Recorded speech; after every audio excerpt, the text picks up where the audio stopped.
চিন্ময় sir, যে স্টুডেন্টরা পয়সার অভাবে পড়াশোনা করতে পারছে না, তাদেরকে আপনি কি বলতে চান? ও, যে সকল স্টুডেন্টরা পয়সার অভাবে পড়াশোনা করতে পারছে না তাদের জন্য আমি বলতে পারি একটা ঘটনার কথা আমার মনে পড়ছে। ঘটনাটা হলো আমাদের দেশের রাষ্ট্রপতি ডক্টর এপিজে আব্দুল কালাম, যিনি মিসাইল ম্যান নামেও পরিচিত। ঠিক আছে, তিনি ছোটোবেলায় পেপার বিক্রি করতেন এবং পেপার বিক্রি করে এতটাই অভাব ছিল যে পেপার বিক্রি করে তার সংসার চলত, যে সেই টাকা দিয়ে সে পড়াশোনা চালাতো।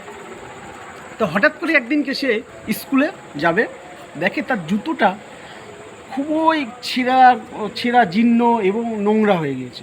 ঠিক আছে, তো সেই নোংরা জুতোটাকে কি করে ও স্কুলে যাবে নোংরা জুতো পরে? তখন ও কী করেছিল, মা রান্না করছিল। সেই রান্নার যে কাঠ কয়লা পড়ে থাকে, সেই কাঠ কয়লা নিয়ে এসে জুতোটাকে ভালো করে কালি করে একটা দিয়ে ন্যাকড়া দিয়ে মুছে দিয়েছে। দেখছে যে জুতোটা আবার উজ্জ্বল চকচক করছে। তো দিয়ে সে আবার স্কুলে গিয়েছে। তো আমি একটা কথাই বলতে পারি যে অজুহাত না দেখিয়ে সবসময় একটা উপায় বের করা উচিত মানুষের। অজুহাত দেখালে তো অনেক কিছুই দেখানো যায়, যে পয়সা নেই, এই নেই, ওই নেই। কিন্তু যে লোকটার কাছে, যে খুবই দরিদ্র ছিল একটা সময়ে, ঠিক আছে, সে কিনা একদিন আমাদের রাষ্ট্রপতি হয়েছিল এবং মিসাইল ম্যান নামে পরিচিত এবং বিরাট বড় সায়েন্টিস্টও হয়েছিল। ঠিক আছে, তা আরেকটা কথা আমি বলতে পারি, আমাদের এলাকায় আমাদের একটা সিনিয়র দাদা আছে। সেই দাদাটা এই এলাকার মধ্যে টপ স্টুডেন্ট ছিল। ঠিক আছে, 99 করে 98 করে নাম্বার প্রত্যেকটা সাবজেক্টে, মাধ্যমিক এবং উচ্চ মাধ্যমিক এবং গ্র্যাজুয়েশন।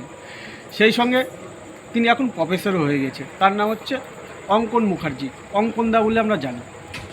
তা সেই অত বড় মাপের স্টুডেন্ট, আমি একদিনকে ফেসবুক স্ক্রল করতে করতে আমার মনে হলো এর প্রোফাইলটা আমি একটু চেক করি। তা চেক করতে গিয়ে আমি দেখলাম যে ওইখানটা ওই দাদাটা একটা পোস্ট করে রেখে দিয়েছে। পোস্টে লেখা রয়েছে যে চুলকানি আর ট্যালেন্ট কোনো দিন কোনো কিছু দিয়ে আটকানো যায় না। যদি চুলকানি হয়ে থাকে তুমি জনসাধারণের মধ্যে এরকম করে চুলকানো শুরু করে দেবে। আর যদি তোমার ট্যালেন্ট থাকে, তোমাকে অর্থনৈতিক বিপত্তি থাকুক আর যাই থাকুক, অভাব অনটন, তুমি উজ্জ্বলভাবে প্রস্ফুটিত হবে এই আকাশে সূর্যের মতো একদিন। ঠিক আছে, সো কোনো টেনশন করবে না।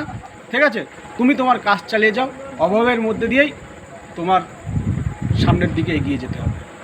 এটা সবসময় মাথায় রাখবে। থ্যাংক ইউ, নমস্কার।